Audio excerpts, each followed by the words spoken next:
Fatherly District Supervisor, Sarah M. Lizardo, sir. To our Principal, Madam Lenny A. Soriano, the Master Teacher, Mauro Tunugan, and Sir Villamor Kandari, the Grade 5 Chairman. Intelligent and observant children, good afternoon.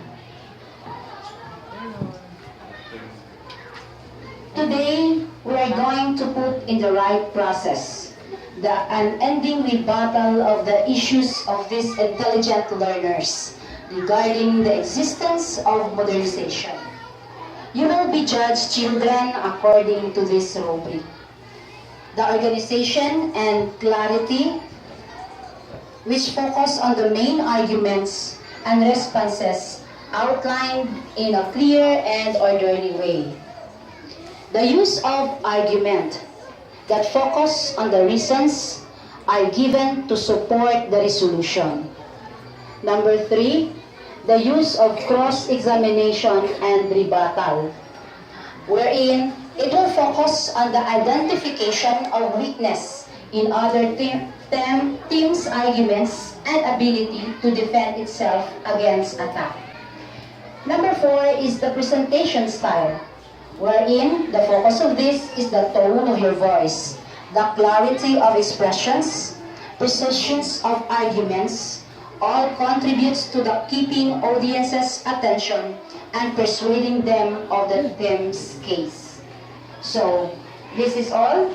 Be participative, children. But remember, you have all the rights to speak. But where your rights end, other rights starts. Okay, so good luck to you, and I will introduce to you the moderator of this debate, Charlene Elisa Uto.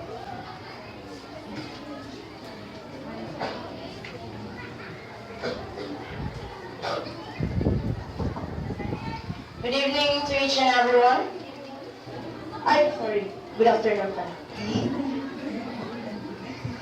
Modernization refers to a model of a progressive transition from a pre-modern or traditional to a modern society. Robustness of the relationship between economic development and democracy and substantiation of the causal mechanism are some evidence of modernization. There are these harmful and useful things when I think of modernization. New inventions such as phones, televisions, and computers allow people to communicate instantly anywhere on the globe. That is an advantage of modernization. But some reasons gone to the opposite. Loss of culture as people begin to adopt the foreign cultures and languages they are exposed to. That is a disadvantage of modernization. Those are just examples. But this time, let's hear the different ideas from the two groups in front of me. The proposition group will stand. Thank you, and now take a seat. The opposition group will stand. Thank you. You may now take a seat.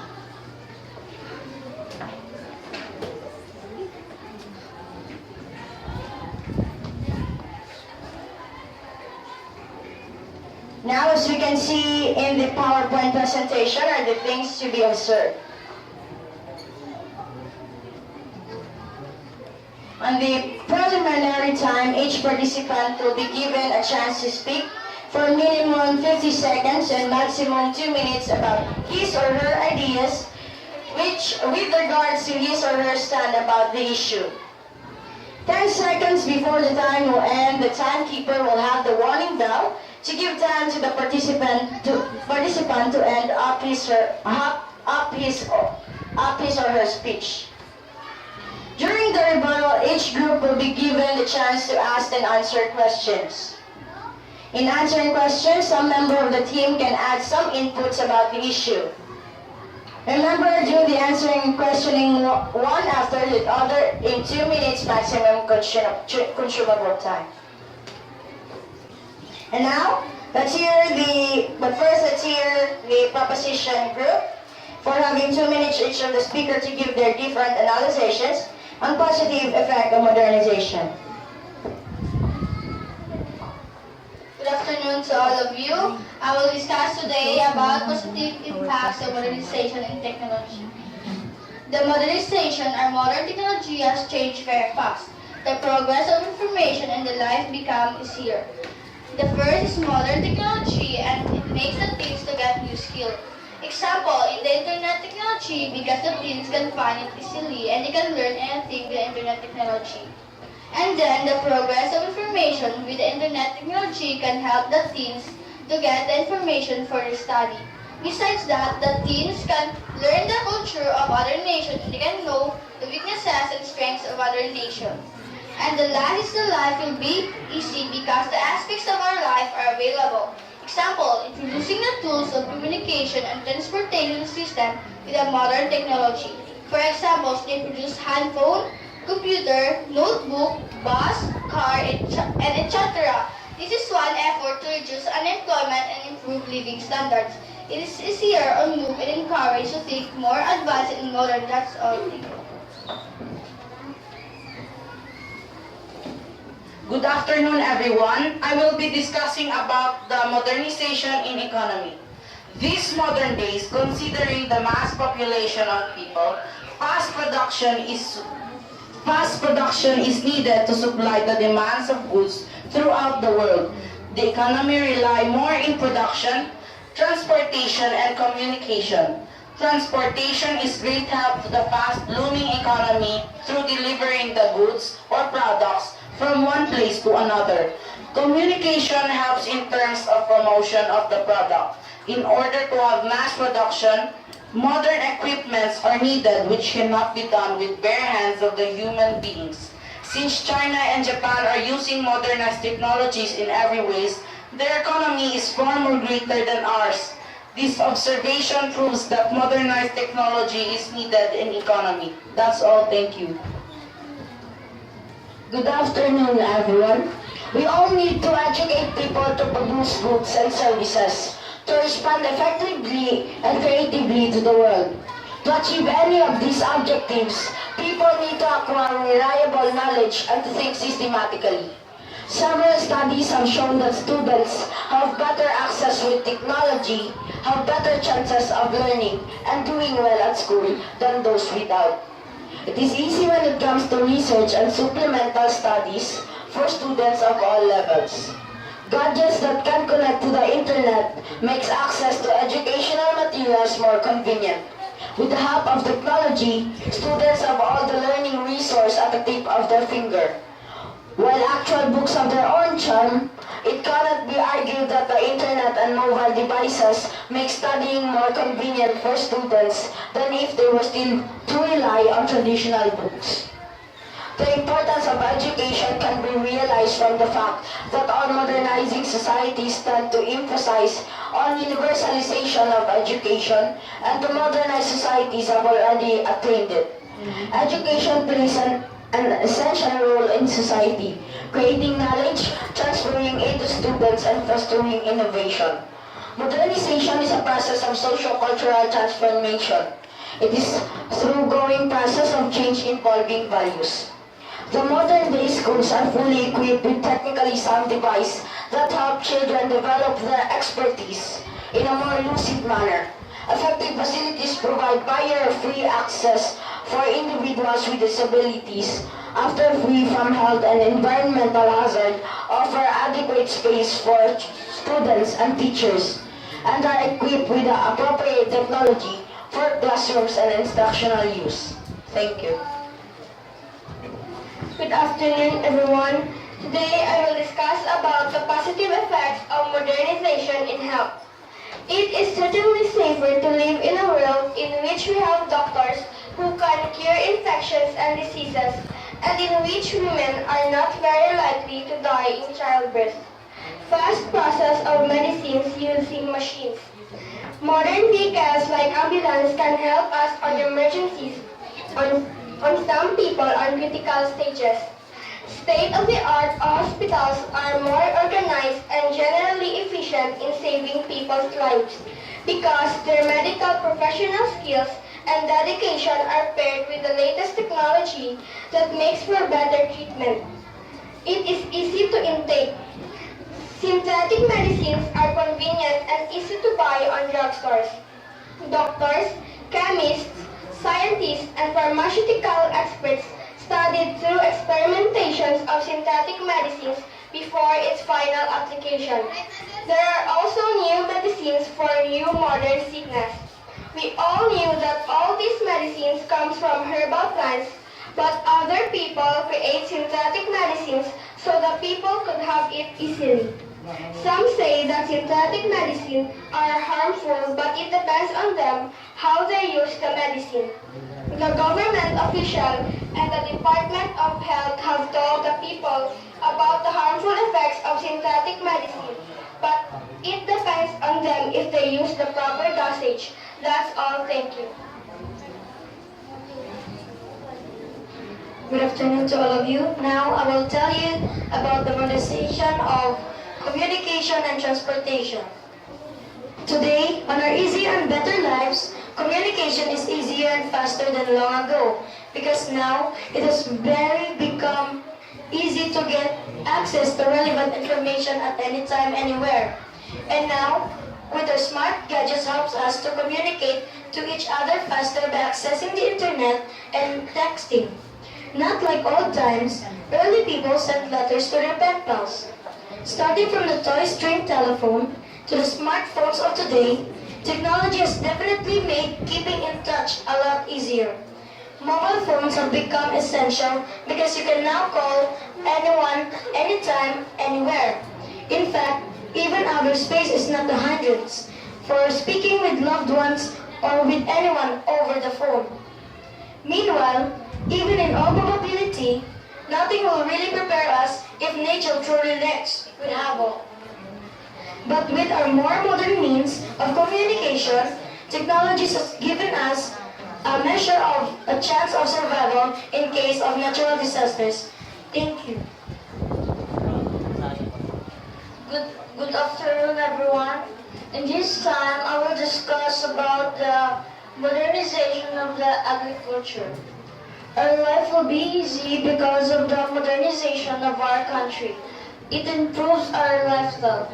We use the modern pesticides to kill the pests in our plant easily.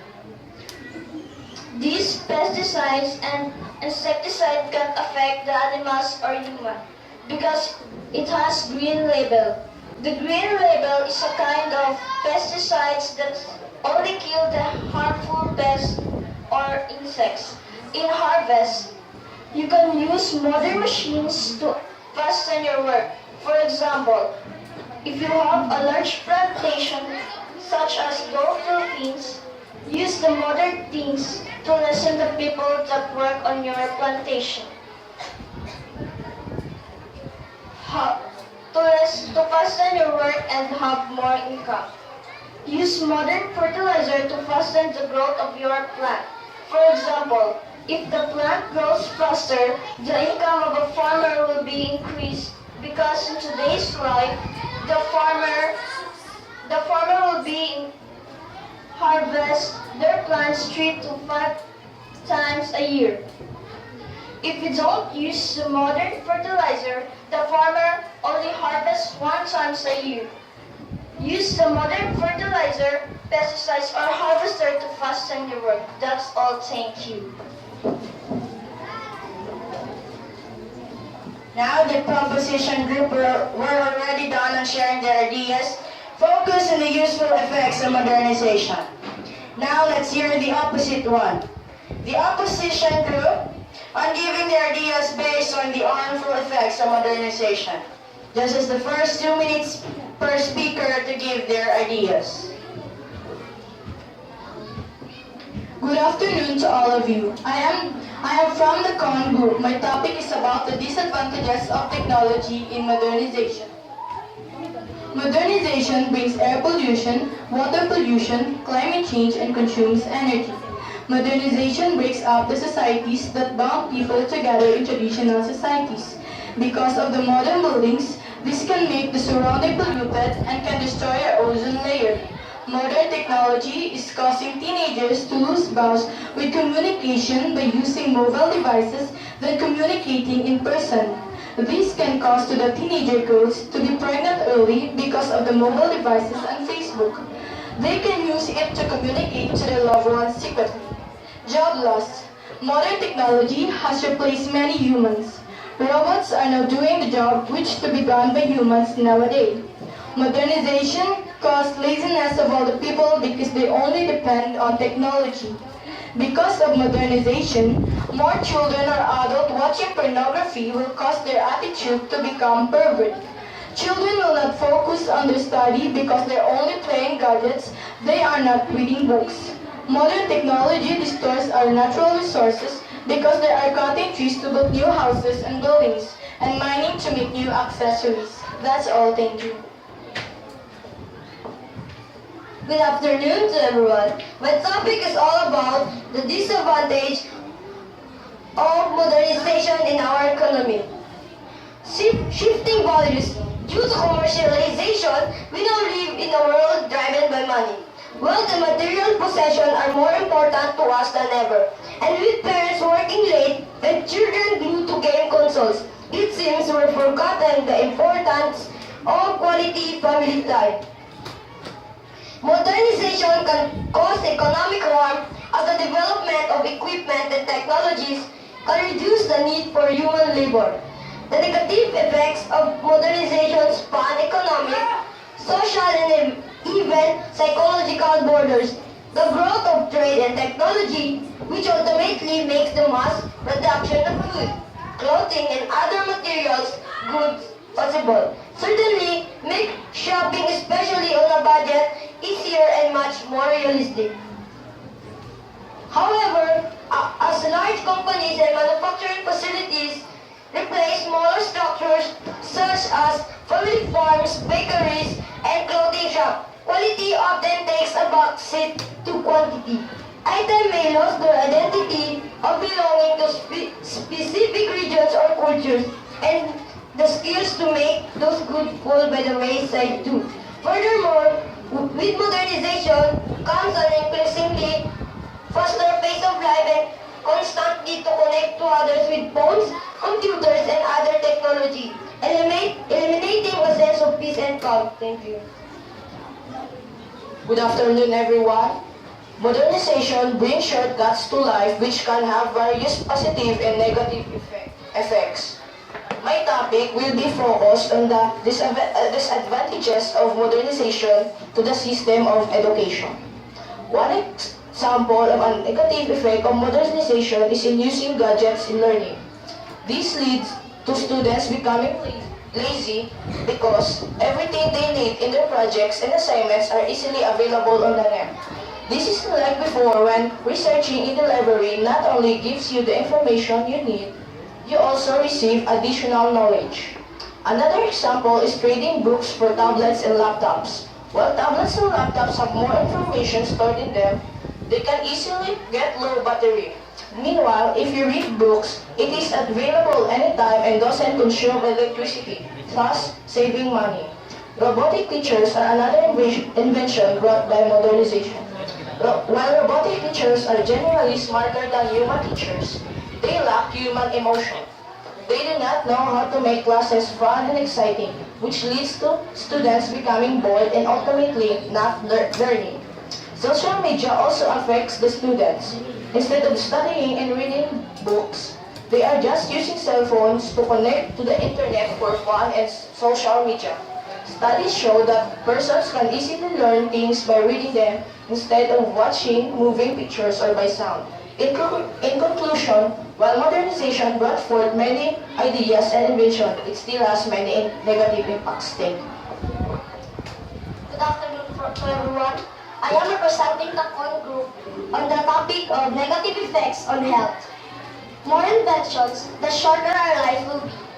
Inventions like synthetic medicines makes our health easy to heal some illness, but don't forget that there have some negative effects too.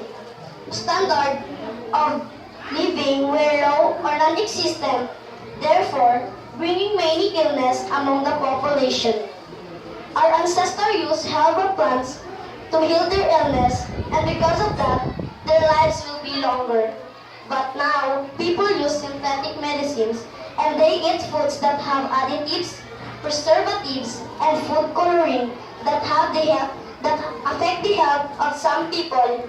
That's not easy to heal like cancer. The modern lifestyle is responsible for a rise in obesity, stress, and generally poor health. From high-pressure professional environments to microwavable ready meals, modernization hasn't done much for our well-being. Thank you. Good afternoon. I am representing the CON group on the topic of negative effects on communication and transportation. Means of connection between people are evolving faster than before.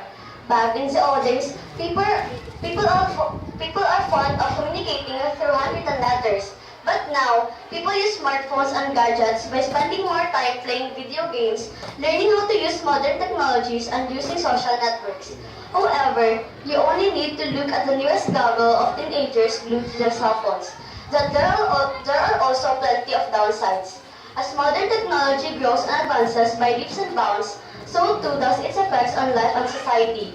Most of all, technology is changing every day, therefore, poor countries face problems as they cannot afford new or advanced technology. Because of this, poor countries need to be dependent towards developed countries for global network sharing. For the disadvantages of modern transportation, the top attention seeker is the toll it takes on the environment in the form of pollution.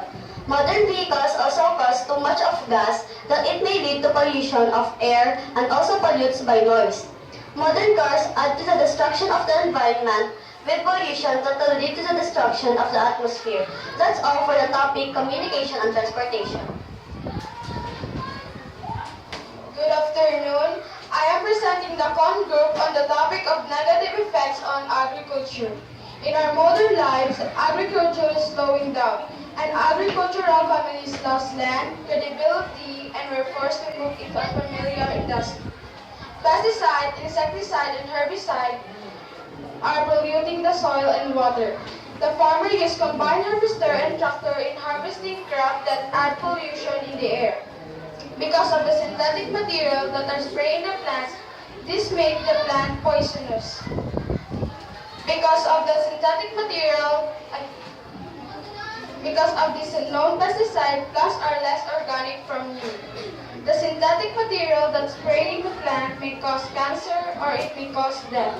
The plant that produces contain harmful chemicals, a risk chemical used by the farmer. The quality of the soil destroyed because of pesticide.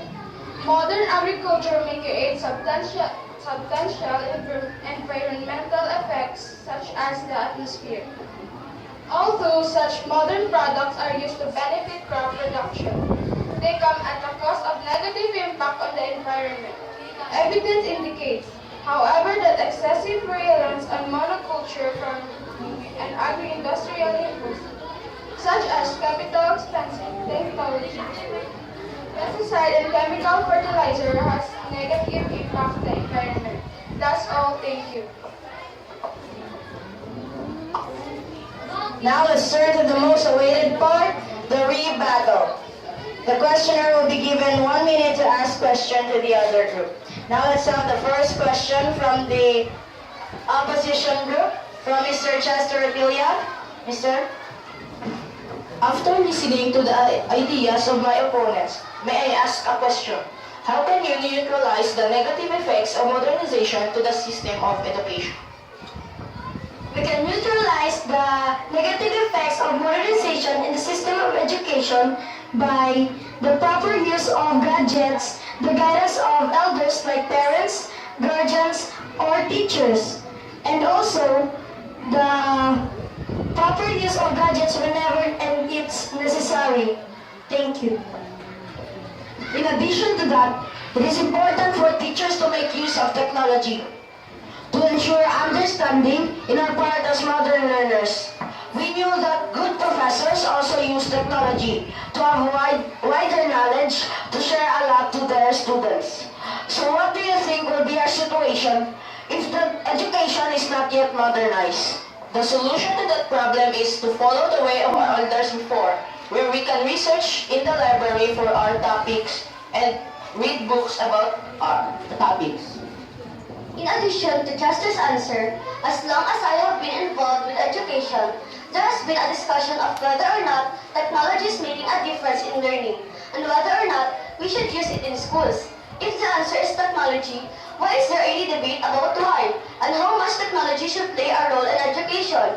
Yes, good teachers can teach without technology.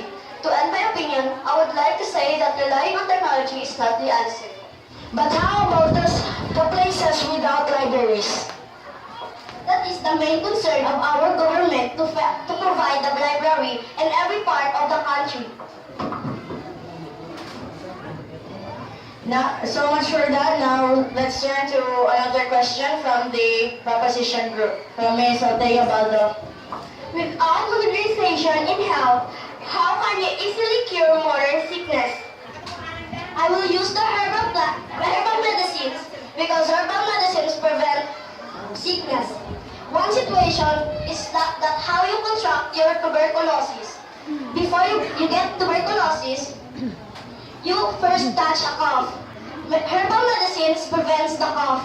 And if we use synthetic medicine, it may cure the organ, but it may damage the other organ. But how did these people know that this kind of medicine works at this kind of ailment? Modern medicine is nothing but cut and burn scientism. Its practitioners the most brainwashed and mindless segment of the educated class. Examples of how herbal medicines can cure.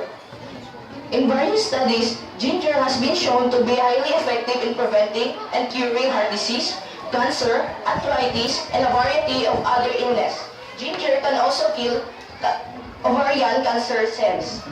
People are now becoming aware of the potency of garlic against cancer, heart disease, and more. Also, garlic is good for your heart by lowering total cholesterol and blood pressure. Garlic has the ability to combat plaque formation in the arteries. Garlic is good for virtually any disease or infection. Another example is honey.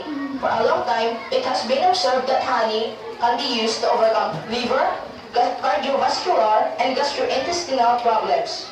Ancient Egyptians, Assyrians, Chinese, Greeks, and Romans employed honey for wounds and diseases of the intestine. But there are synthetic medicines that are created through modernized technologies, devices, and chemicals with the help of doctors, chemists, scientists, and pharmaceutical experts. Okay, but prevention is better than cure, and chemicals produce another illness.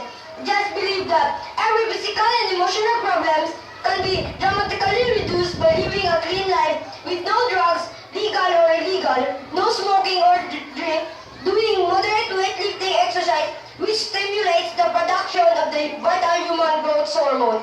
The fact of the matter is that God can heal any illness. You simply must pray for it and believe. Have faith in God. But what if there was an accident and suddenly got a close fracture? What will you do to mend it without modernized technology? Quack doctors and manghihilot are the traditional ways to cure those cases. In fact, those quack doctors and manghihilots are still available right now, like Lola Bashon and Auntie Fe. And the battle is already done. Is already done. Now, let's turn to the ideas of the observer. Any observer can present their opinion, his or her opinion. Okay, Ms. Nera.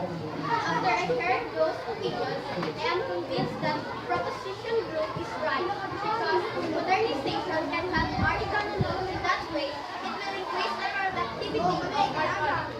People in today's society are always looking for ways to improve their lifestyle and some way help deal with their physical environment because of the modernization. We will know easier the things that are really disruptive. Transportation is easier because of the modern vehicles. In that way, we can transport food easier to many countries. Modernization can make our life more comfortable. Standards of education began to increase. The computers can give us an advanced knowledge and we can use it into researching our assignments and making projects. That way, in today's society, we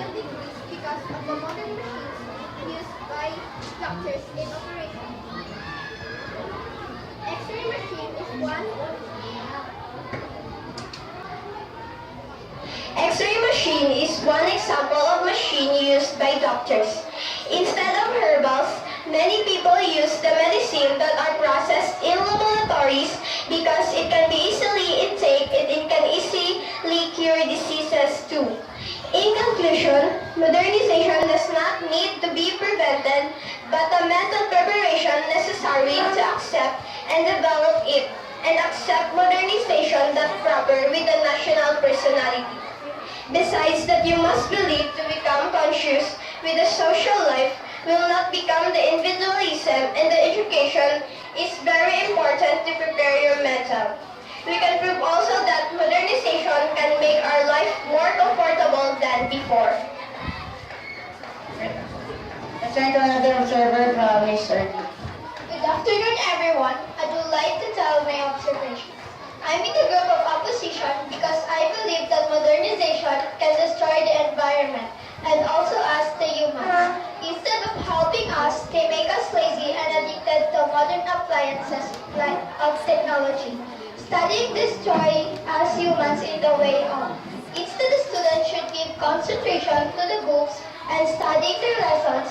They give importance and concentration to the gadgets and no longer study but just play the games in their gadgets.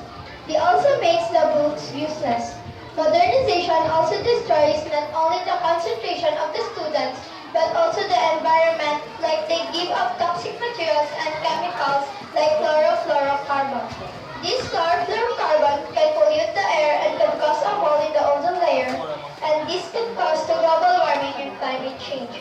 Communication also affects the humans, and most of them are teenagers, because we can now observe in nowadays they spend the most of their day to Facebook, Instagram, Twitter, and other social medias. In conclusion, modernization brought harmful effects to the population and environment. That's why we should use it in balance. That's all. Thank you.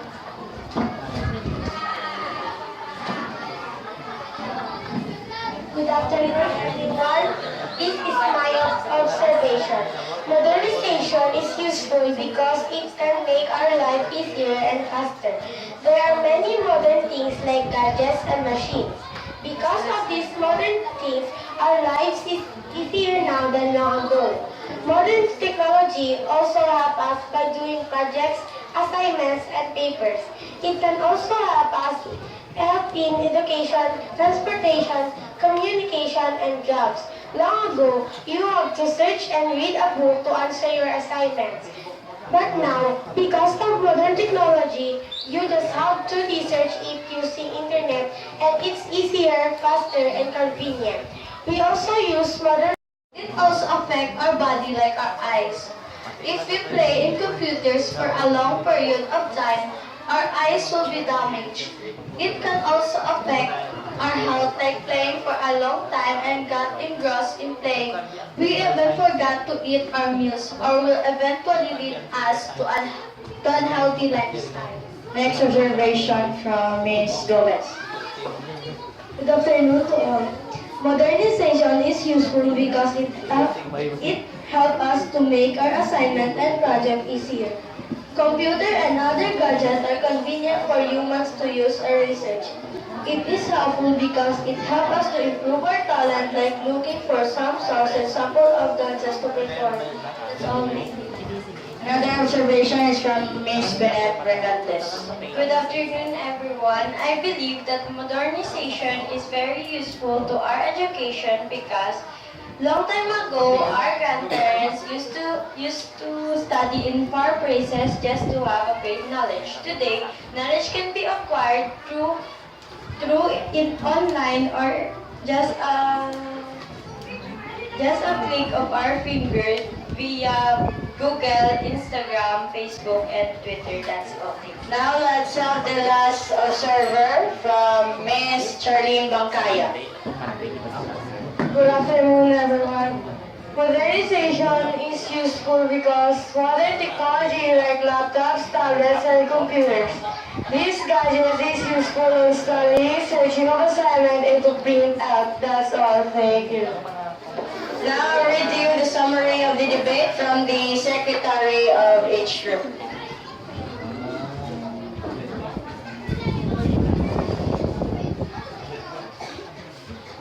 the summary from the proposition group. Technology. It makes the teens to get new skill. Life will be easy. Improve living standards. For the economy. The economy rely more in production, transportation, and communication. Modern equipment are needed which cannot be done with bare hands of the human beings. Education. Students who have better access to technology have better chances of learning than those without. Technology makes impact in education a lot. Health. Modern vehicles like ambulance can help us on emergency. Hospitals are more organized. Communication and transportation. Communication is easier and faster than long time ago.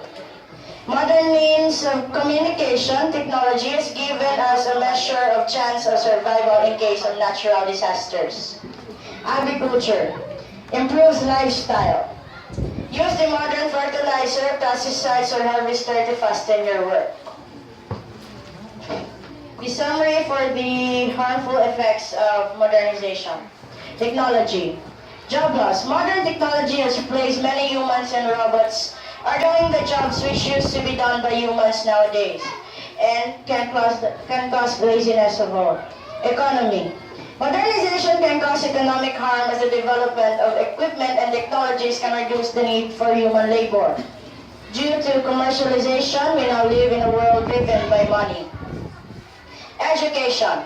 Modernization brings shortcuts to education which can have various negative effects. Using gadgets in learning, this can lead to students become lazy. Health. People are now using synthetic medicine and they eat foods that have additives, preservatives, and food coloring that affect the health. Communication and transportation. The biggest disadvantage in modern transportation is the flow because it takes on the environment in the form of pollution. Agriculture. Modern agricultures may create substantial environment effects such as toxics into the rivers, lakes, and atmosphere. Standard of living were low or non-existent, therefore bringing many illness among the population. Now I will have my conclusion. I have concluded that your debate was good. You've discussed well on the harmful and useful effects of modernization. You have good ideas about the discussion. I hope that you'll be able to convince the others by your discussion. They will be able to realize the harmful and useful effects of modernization. Thank you and congrats.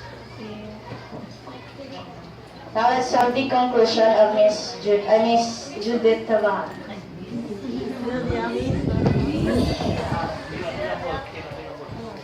Thank you, ma'am. So, after hearing all the views and opinions, I am very much sure that you are already aware of the things happening around us. This will lead you to a more productive individual. So always make sure to make use of all things around us in appropriate ways. Being wise in using the technology around us could lead you to a more useful citizen of this country. And to the opposing group, changes like modernization is a real scenario of today's society. So it is good to go with the changes so you will not be left behind. But it's time that elders' guidance should always be considered as what you have said. So, for now, let us hear the opinion or the message of our judges. Most, I would like to congratulate both parties for having a good job. Okay? As far as I know, you research well with regards to the topic that you have discussed this afternoon. So, as what I observed, both of you are all good and prepared in terms of your topic. So, we cannot decide it well who will be the good speaker, who will be the best person to win. But for me, since your topic has almost on the process na nangyari na, then so you base more on the data also. So we focus on the delivery, I guess. Kasi we cannot judge according to the content because both of you has a good content in terms of your topic. But in terms of delivery, the way you present your topic, there are some who are not well-versed. Pag sinabi mo well-versed, hindi masyado ganun kagaling ang pag-deliver. Okay? So there are some who, let us say, memorize their topics, I guess. So that is a good sign that you know well of your topic. Okay? So, based on judgment, pretty sure both of you has a good job this time. So, we cannot decide it easily kung sinong grupo ang may magandang result. But, I guess si Sir meron. So, for me, that is only my idea. And,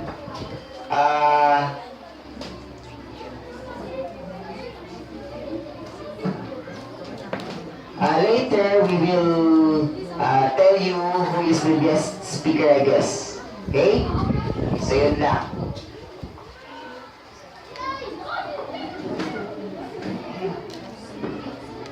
Thank you, Mr. Dalogan. I'm concerned with the observations, the strengths, the areas for improvement, and action points. As I've mentioned a while ago, this is just a matter of duplication of what has been discussed in the grade 3, wherein the Habla tackled also about the gadgets or the technologies, and this time in your grade 6, this is now modernization. And so, my observations are somewhat similar, but in the questioning and reacting skill, I find it do not be so offended, because I now learn that the grade 5 and grade 5 is far more better in question and answer, because maybe that is in Filipino and this is in English. And so there is really difficulty in terms of the giving of idea and maybe the crafting of the logical reasoning. But nonetheless, you have delivered, and I admire everybody, and because of your extensive explanations, and you have touched the agriculture. I will tell you, it's really true. Some of the stores in America are prepared to buy on stores that are so-called inorganic. Yung inorganic, yung ammonitic products, they want to buy the santol which is smaller than the bigger santol. You want to buy the eggplant which has the holes, because why? Because of it is not infected with chemicals, and so. But the technologies really is very important now also in our lives. Say for example the transportation and the others, and so it just depends on the safety and the standards for the usage and not the abuse of this technology. Say for example, in the modernization, there is the once a person who told me, I am against mining because of its unhealthy effect towards the environment. Hindi lang niya ako pagamitin ng kutsara. Why? Because that is a product of mining, the motorcycle and everything, not the car. Because that is extracted from the side or the rocks. And so, I said to him, I am not really against the modernization or anything else, but be sure that we will not abuse, and that the environment will not be harmed, and that our lives will not be affected too. So, that's it for now, and I am very happy. I have observed you. And congratulations to each and every one of you. You are very eloquent. You really mastered your pieces. And so, you are good speakers, especially the moderator. The moderator is the winner for me because she's as if in American, British American, while speaking in the internet Islam. Okay, this is congratulations nonetheless, and even to you ano ito tawag ito? The videographer, she's beautiful, and everybody around her. Congratulations. And my only concern is that it's not really good for the whole class because it only includes two multi-intelligences, which is the listening skill and the speaking skill. But you can utilize others by maybe portraying or dancing or what, the text, and the others would be writing or drawing, and others are singing. Those are the multi-intelligences that we are really catering in having these activities. And so congratulations, Mrs. Soriano and the rest of the board, and also everybody. And I hope you shall give me time already to go home now. Thank you. Congratulations once again.